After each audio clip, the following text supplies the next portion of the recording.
Time waste तो बहुत कर लिया, अब मैं आपको ये दिखाऊंगा कि 15 मिनट कितने ज्यादा प्रोडक्टिव हो सकते हैं। तो चलिए इस 15 मिनट के अंदर मैं आपको सेल टॉपिक कंप्लीट कराता हूं। शुरू करते हैं। सबसे पहले सेल जो है भाई वो फंडामेंटल, स्ट्रक्चरल और फंक्शनल यूनिट है लाइफ की, यानी आपका पूरा जो शरीर है उसकी जो बेसिक यूनिट है वो सेल है। आपका पूरा स्ट्रक्चर जो है भाई वो सेल का बना हुआ, और आपकी बॉडी में होने वाले फंक्शंस जो है वो सेल ही कर रहे हैं, क्योंकि हमारी जो कंप्लीट बॉडी है that is made up of multiple organ systems, और उन ऑर्गन सिस्टम्स के अंदर बहुत सारे ऑर्गन हैं, और ऑर्गन्स के अंदर होते हैं टिश्यूज, और tissues are nothing but group of cells. Cells के ही ग्रुप से क्या बनता है, आपका टिश्यूज बनता है। और सेल के अंदर क्या क्या होता है उसकी अभी हम बात करेंगे। सबसे पहले जो है भाई आपकी सबसे छोटी सेल जो अर्थ पे मिलती है दैट इज माइकोप्लाज्मा, एक बैक्टीरिया होता है। और सबसे बड़ी सेल जो पाई जाती है that is egg of ostrich. Humans की बात करें तो सबसे छोटी सेल जो पाई जाती है दैट इज स्पर्म सेल, और सबसे लार्जेस्ट है ओवम। अब इतनी बात कर लिया तो थोड़ी सी बात कर लेते हैं कि सेल की जो है भाई कुछ टाइमलाइन की बात कर लेते हैं जो आपको पता होनी चाहिए। सबसे पहले 1665 याद रखना, रॉबर्ट हुक का नाम जिसने सेल की डिस्कवरी की थी। कॉर्क सेल जो है भाई उसने डिस्कवर की थी, यानी डेड सेल, और ये टर्म भी उसी ने दी थी। 1674 में लिविंग सेल डिस्कवर की थी ल्यूवन हुक ने, और आपका जो है भाई डिस्कवरी ऑफ बैक्टीरिया पूछे तो भी ल्यूवन हुक ही आएगा। उसके बाद 1831 याद रखना, रॉबर्ट ब्राउन जिसने सेल के अंदर न्यूक्लियस डिस्कवर किया था। उसके अलावा पुरकिंजी का नाम याद रखना भाई, पुरकिंजी ने जो है प्रोटोप्लाज्म जो टर्म थी वो दी थी, जो कि आपका सेल के अंदर जो भी चीज होती है उसे हम कहते हैं प्रोटोप्लाज्म। यानी एक बाउंड्री के अंदर, एक सेल मेम्ब्रेन के अंदर जो भी चीज पाई जाती है दैट इज प्रोटोप्लाज्म। और प्रोटोप्लाज्म को फिजिकल बेसिस ऑफ लाइफ ये बोला था विलियम हक्सले ने।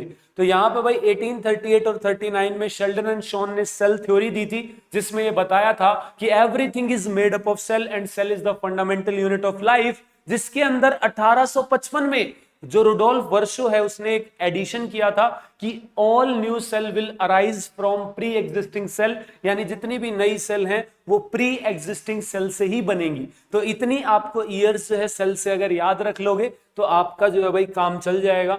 यहां पे जो है भाई आपका सेल जब बनी थी तो बिल्कुल बेसिक सी थी, उसके अंदर जो है कुछ चीजें थी, कुछ चीजें जैसे भाई आपकी एक सेल मेम्ब्रेन था जिसे प्लाज्मा मेम्ब्रेन कह रहे थे। उसके अलावा अंदर थोड़ा फ्लूइड पार्ट था साइटोप्लाज्म। उसके अलावा जो है भाई आपका जेनेटिक मटेरियल था, और फंक्शनिंग करने के लिए जो प्रोटीन वगैरह चाहिए उसके लिए थे राइबोसोम। तो इतनी कुछ चीजें थी भाई जिसकी वजह से आपका क्या हुआ, और कुछ जो ऑर्गेनिज्म है उनके अंदर सेल वॉल भी थी, और सेल वॉल जो है भाई आपकी वो थी यहाँ पे मे और मे नॉट, ये ऑप्शनल है। तो यहां पे जो है भाई आपका इन चीजों से एक बेसिक सी सेल बन गई, तो उसे कहते हैं प्रोकैरियोटिक। तो यहाँ पे कैरियो वर्ड का मतलब न्यूक्लियस होता है, और इनके अंदर न्यूक्लियस नहीं होता, यानी पुराना होता है। प्रो यानी प्रिमिटिव यानी बेसिक स्ट्रक्चर होता है, तो ये प्रोकैरियोटिक है। यूकैरियोट जो है भाई ये आपके एडवांस होते हैं, इनके पास प्रॉपर न्यूक्लियस होता है, वेल डिफाइंड न्यूक्लियर मेम्ब्रेन होता है, तो ये एडवांस है। इनके पास जो है भाई न्यूक्लियस भी होगा, ऊपर वाली चीजें तो होंगी, उसके अलावा जो है भाई मेम्ब्रेन बाउंड सेल ऑर्गेनेलीज भी होंगी। अब ये सेल ऑर्गेनेलीज क्या है, देखो सबसे पहले आपकी एक सेल है, तो एक सेल की एक आउटर बाउंड्री होगी जिसे हम कहेंगे प्लाज्मा मेम्ब्रेन। अब प्लाज्मा मेम्ब्रेन जो है भाई वो आपका जो है फैट, लिपिड्स, प्रोटीन, कार्बोहाइड्रेट्स इन सब की बनी हुई है, और आपका प्रोटेक्ट कर रही है। ठीक है, एक मतलब बाउंड कर रही है कि सेल के अंदर की चीजें उसी के अंदर रहें। ठीक है, अब सेल के अंदर की चीजें उसी के अंदर रहें, आपका बाउंड्री का काम कर रही है। सिलेक्टिवली परमिएबल होती है, फ्लेक्सिबल भी होती है, लेकिन कुछ के अंदर उसके भी बाहर एक प्रोटेक्टिव लेयर होती है जो कि डेड होती है, डेट इज सेल वॉल। ये यूजुअली आपकी प्लांट्स के अंदर, बैक्टीरिया के अंदर, फंजाई के अंदर पाई जाती है। जैसे प्लांट के अंदर ये सेलुलोज की बनी होती है, फंजाई के अंदर ये काइटिन की बनी रहती है, और आपका जो है भाई बैक्टीरिया के अंदर ये पेप्टिडोग्लाइकन की बनी रहती है। तो ये एक्स्ट्रा प्रोटेक्टिव लेयर होती है जो कुछ ऑर्गेनिजम्स में पाई जाती है। उसके अलावा अंदर जो भी मटेरियल होगा, लिविंग कंटेंट होगा, चाहे वो साइटोप्लाज्म हो, न्यूक्लियस हो, सेल ऑर्गेनेलीज हो, उनको मिला के बोलेंगे प्रोटोप्लाज्म, जिसके बारे में मैंने बताया कि ये टर्म पुरकिंजी ने दी है। उसके अलावा साइटोप्लाज्म उसमें फ्लूइड पार्ट होता है सेल के अंदर, और सेल ऑर्गेनेलीज कुछ सॉलिड स्ट्रक्चर्स होते हैं जो छोटे छोटे रोल प्ले करके आपका सेल की फंक्शनिंग में हेल्प करते हैं।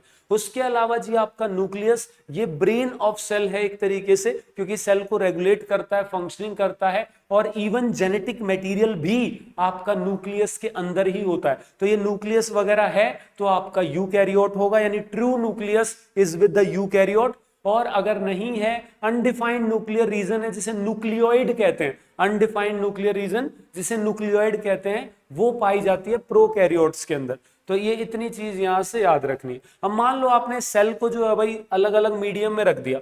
अब मीडियम देखो, अगर सॉल्यूट की कंसंट्रेशन सेल से ज्यादा है तो हाइपरटोनिक, इक्वल है तो आइसोटोनिक, और अगर सॉल्यूट की कंसंट्रेशन कम है और आपका सॉल्वेंट ज्यादा है तो हाइपोटोनिक। तो मान लो आपने एक एनिमल सेल को हाइपरटोनिक में रखा तो पानी अंदर से बाहर जाएगा, तो जो सेल है भाई वो क्या हो जाएगी, श्रिंक हो जाएगी। ठीक है, वहीं पे प्लांट सेल को रखोगे तो अंदर से तो मामला श्रिंक हो जाएगा, लेकिन सेल वॉल जो है भाई वो वैसी ही रहेगी, और इस फिनोमिना को कहते हैं प्लाज्मोलाइसिस। तो प्लाज्मोलाइसिस दिखाएगी। उसके अलावा आइसोटोनिक में जो है भाई आपका सेम कंसंट्रेशन है, इस वजह से कोई खास चेंज नहीं आएगा। वहीं हाइपोटोनिक में बाहर पानी ज्यादा है तो अंदर आ जाएगा, तो सेल विल स्वेल अप और वो बर्स्ट भी हो सकती है। वहीं प्लांट सेल जो है भाई आपका वो बड़ी नहीं हो पाएगी ड्यू टू सेल वॉल, तो वहां पे भाई आपका प्रेशर जो है वो बढ़ जाता है, जो इंटरनल प्रेशर है वो बढ़ जाता है। ठीक है, तो सेल को अलग अलग मीडियम में रखेंगे तो इस टाइप का बिहेवियर यहाँ पे देखने को मिलेगा कि हाइपरटोनिक में सेल जो है वो श्रिंक हो जाएगी, हाइपोटोनिक में स्वेलअप हो जाएगी। वहीं अगर प्लांट सेल होती तो हाइपरटोनिक में वो प्लाज्मोलाइसिस दिखाती, यानी सिर्फ अंदर की चीजें श्रिंक हो जाती, बाहर वैसे ही रहती, यानी एक तरीके से प्लाज्मा मेम्ब्रेन जो सेल वॉल से है डिटैच हो जाती। ठीक है, तो डिटैच हो जाती है आपकी। उसके अलावा भाई सेल के अंदर आपकी अलग अलग सेल ऑर्गेनेलीज मिलती हैं जिनका अलग अलग रोल रहता है सेल के अंदर। जैसे भाई एंडोप्लाज्मिक रेटिकुलम, तो ये दो टाइप का होता है, SER यानी आपका स्मूथ एंडोप्लाज्मिक रेटिकुलम यानी जिसके पास राइबोसोम नहीं है, RER यानी रफ एंडोप्लाज्मिक रेटिकुलम जिसके पास राइबोसोम है। राइबोसोम जो है भाई वो आपका प्रोटीन सिंथेसिस की साइट है, ये आपकी न्यूक्लियोलस जो होता है न्यूक्लियस के अंदर वहां बनती हैं और आपका बाहर निकल के एंडोप्लाज्मिक रेटिकुलम से चिपक जाती हैं। और रफ एंडोप्लाज्मिक रेटिकुलम इसलिए प्रोटीन सिंथेसाइज करता है, और smooth endoplasmic reticulum lipid synthesis करता है, साथ में डिटॉक्सिफिकेशन भी करता है। ठीक है, उसके अलावा गोल्जी बॉडीज, तो ये एक तरीके से आपका चीजों को पैक करके ट्रांसफॉर्म करके और ट्रांसपोर्टेशन देखती हैं, एक जगह से दूसरी जगह पहुंचाने का काम है इनका गोल्जी बॉडीज का। तो ये चीजों को मॉडिफाई वगैरह भी कर देता है। ये बहुत इंपॉर्टेंट पॉइंट है कि लाइसोसोम कौन बनाता है, गोल्जी बॉडीज बनाती हैं। लाइसोसोम में क्या होता है कि जो आपके एंजाइम्स हैं वो तो बना दिया एंडोप्लाज्मिक रेटिकुलम ने, लेकिन उनको पैक करने का काम किसने किया, गोल्जी बॉडीज ने, और उनको पैक करके एक मेम्ब्रेन बाउंड स्ट्रक्चर बना दिया लाइसोसोम। तो लाइसोसोम इसलिए गोल्जी बॉडीज ने बनाया। तो इसमें डाइजेस्टिव एंजाइम होते हैं। ठीक है, इसीलिए इसको सुसाइडल बैग ऑफ सेल कहते हैं, क्योंकि एक तो वेस्ट मैनेजमेंट तो देखता ही है सेल का, उसके अलावा अगर सेल ठीक से काम नहीं कर रही तो भैया पूरी सेल को ही जो है क्या कर देता है, ब्रेक डाउन कर देता है, इसलिए इसको सुसाइडल बैग ऑफ सेल कहते हैं। वही माइटोकॉन्ड्रिया आपका एक सरफेस प्रोवाइड करता है जहां पे क्या होता है भाई आपका इनर मेम्ब्रेन के अंदर, तो आपका ग्लूकोज का ब्रेकडाउन होता है, यानी आपका एटीपी सिंथेसिस होता है, एडिनोसाइन ट्राइफॉस्फेट बनता है जो कि करेंसी ऑफ एनर्जी है, तो वो यहाँ पे बनती है भाई, this is the site of energy production, इसीलिए इसको पावर हाउस ऑफ सेल कहते हैं, क्योंकि ये एटीपी बना के स्टोर कर रही है। प्लास्टिड जो है सिर्फ प्लांट्स में मिल रहे हैं, इनके पास खुद का डीएनए होता है जैसे माइटोकॉन्ड्रिया के पास भी है। उसके अलावा प्लांट्स में मिलते हैं, मेनली दो टाइप के हैं, क्रोमोप्लास्ट और ल्यूकोप्लास्ट। क्रोमोप्लास्ट कलर्ड पार्ट होता है, ल्यूकोप्लास्ट स्टोरेज में हेल्प करते हैं। तो ल्यूकोप्लास्ट जो स्टोरेज में हेल्प करते हैं, प्लांट्स की ऑयल, स्टार्च, इस टाइप की प्रोटीन, इस टाइप की चीजें स्टोर करते हैं। ठीक है, वहीं जो है भाई आपका क्लोरोप्लास्ट जो है वो किचन ऑफ सेल है, क्योंकि फोटोसिंथेसिस में हेल्प करता है। यहीं पे जो है भाई क्लोरोफिल है जहां आपकी फोटोसिंथेसिस रिएक्शन होती है।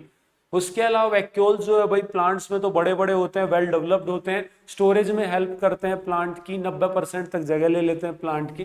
ठीक है, वहीं एनिमल्स में टेम्परेरी वैक्यूल्स होंगे, और अमीबा के अंदर तो न्यूट्रिशन भी वो फूड वैक्यूल के थ्रू लेता है, एक ऐसे चैम्बर सा गोला सा बना के उसमें फूड लेता है। सेंट्रियोल सेल डिवीजन में हेल्प करते हैं और सिर्फ एनिमल्स में मिलते हैं। ठीक है, राइबोसोम बता ही दिया, प्रोटीन सिंथेसिस की साइट है। प्रोकैरियोट्स में या फिर माइटोकॉन्ड्रिया और प्लास्टिड में 70s राइबोसोम होते हैं, यूकैरियोट्स में 80s होती है। तो यहाँ पे भाई पेरोक्सिम्स है, जो कई बार जब सेल के अंदर छोटी मोटी रिएक्शंस हो रही होती हैं तो कुछ ऐसे कंपाउंड बन जाते हैं ऑक्सीजन के जो हमारे लिए खतरनाक है, तो उनको जो है हटाने का काम कौन करता है? पेरोक्सिम्स कर रहे हैं।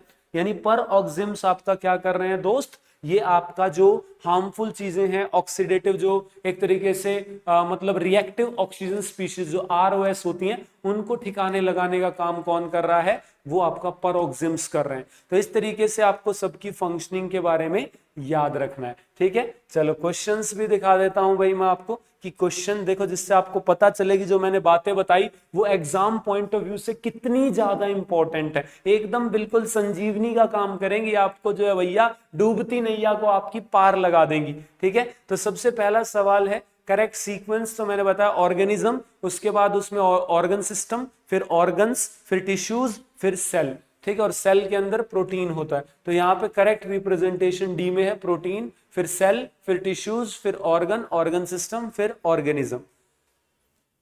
Which of the following structure is not present in prokaryotic? तो प्रोकैरियोटिक पुराने वाले हैं जिनमें बेसिक स्ट्रक्चर होगा, सेल वॉल हो सकती है, राइबोसोम होगा, प्लाज्मा मेम्ब्रेन, लेकिन न्यूक्लियस जो है वो यूकैरियोट्स में ही पाया जाएगा, प्रोकैरियोट्स में न्यूक्लियस नहीं होता, ठीक है। यहां पे कह रहा है कि लैब के अंदर एक स्टूडेंट ने लीफ यानी प्लांट सेल को hypertonic, plant cell hypertonic, plant cell hypertonic यानी प्लाज्मोलाइसिस, तो यहाँ पे सेल का क्या हो जाएगा? प्लाज्मोलाइसिस। दो के पीटोगे क्वेश्चंस को।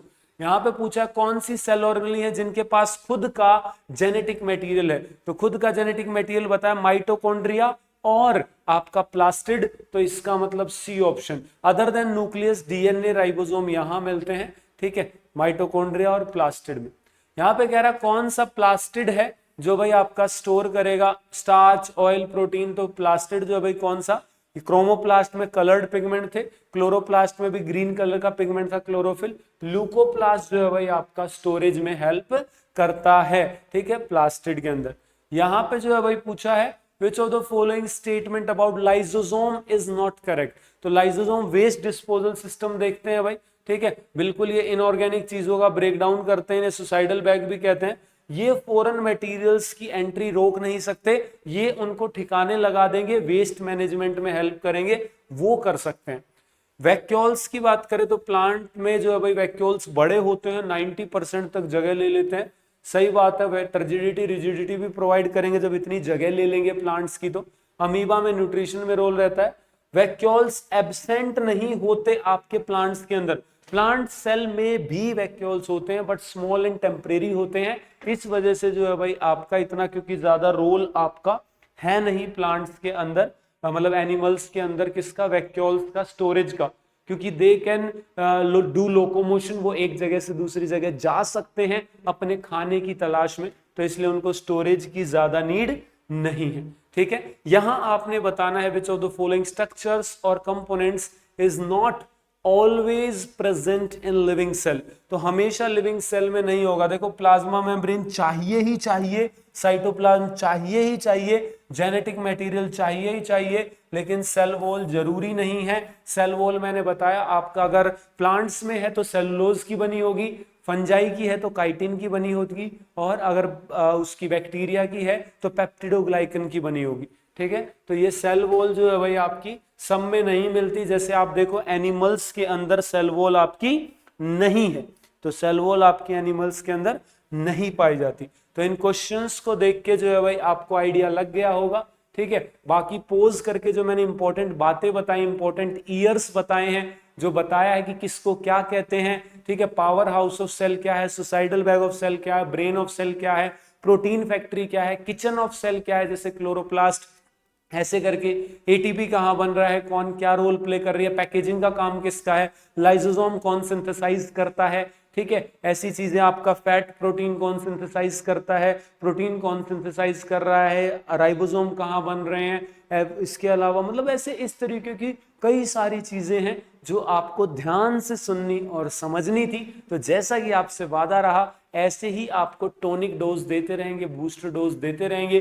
सो keep following this series, this is your only Sanjeevani series. तो भाई मजा आया हो तो जरूर बता के जाना, अदरवाइज मिलते हैं आपसे ऐसी ही वीडियो में, तब तक के लिए बेस्ट ऑफ लक, जय हिंद।